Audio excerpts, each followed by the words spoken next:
coworker got sued and then sued the company. I work in an office in Europe. A coworker of mine, let's call him Martin, was the most respectful, funniest and happiest person I've ever met.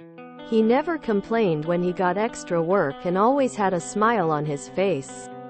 Our manager, let's call him Bob, was the opposite of Martin.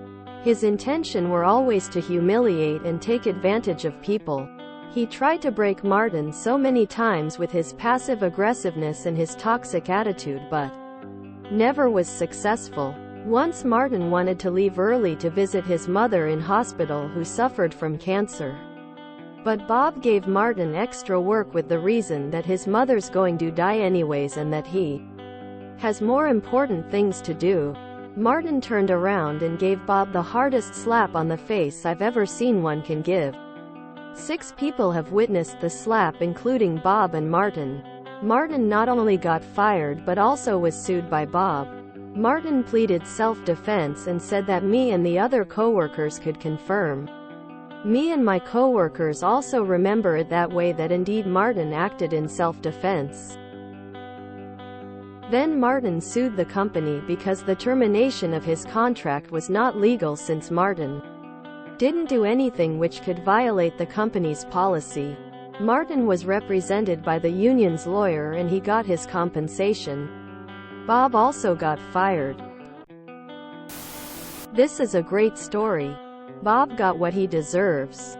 Sometimes people need their ass whooped. This is why there is an increase in people like Bob, because people like him hide behind the fact that no one can or will do anything about it, so they feel as though they can say and do whatever they want. A group of like-minded people stood up to Bob and he is no longer an issue. This is the same groupthink criminals and Bobs have nowadays have. They can verbally assault and maybe rob this person without any recourse. If they hit me, I will sue them. The person being robbed know they will be sued if they whoop the robber's butt, so they let it go. This world is screwed. Bullies need to be slapped. Bob received his rewards. Now, Bob may think twice before bullying again. Maybe the real slaps in the face were the solidarity we made along the way. A friend of mine died of, officially, an accidental overdose. They ruled it that way so his family could collect his life insurance policy more than anything. I was at work when all of this came out. My manager was on his Edo, so the mod was in charge. I had sick time and I wanted to use it, because I was crying and in no condition to sell product over the phone for the day. After I was crying without stopping for over an hour, she finally let me use the sick time I'd accrued but made me get a doctor's note. She told me before I left, "I don't understand why you are so upset. It's not like dead friend was someone you saw every day." It took all of my self-control not to say to her, "I see you 5 days a week and I wouldn't take the afternoon off for your funeral if they gave us the time off and paid us for it." Instead, on Monday morning I threw the letter on my manager's desk and told him if I was ever required to get a doctor's note, $25 at the time, for paid sick time again, all he'd be getting is my letter of resignation. Reminds me of Ken McElroy, the guy who was shot to death in front of the whole town he lived in for being a public nuisance, and somehow, even though 3,040 people were present at the shooting and multiple firearms were fired, no one saw who fired the guns.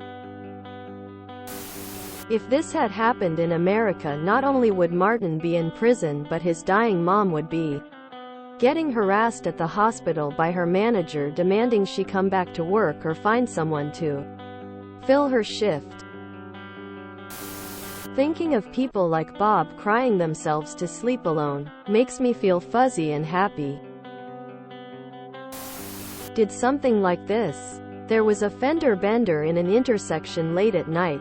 The person who got hit was instantly belligerent and the other guy was only apologetic.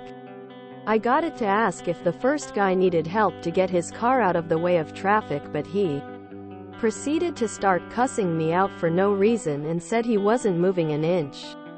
I proceeded to write my number down, gave it to guy number 2 and told him I would be a witness to the police saying it was the first guy's fault and went home. Both were floored and I hope that guy stopped being an asshole when he's mad. I know Ida, but I'm okay with that. Let's call him Bob Sigh, it's always Bob. Source M. Bob Smile.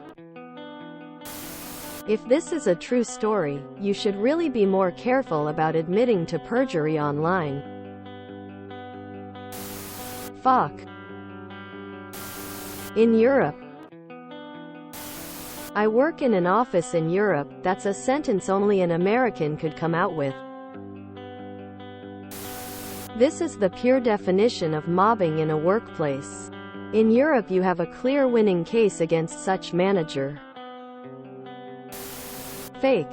But even so, how would this be self-defense? This is Bob. Bob has bitch tits. Am I missing something here?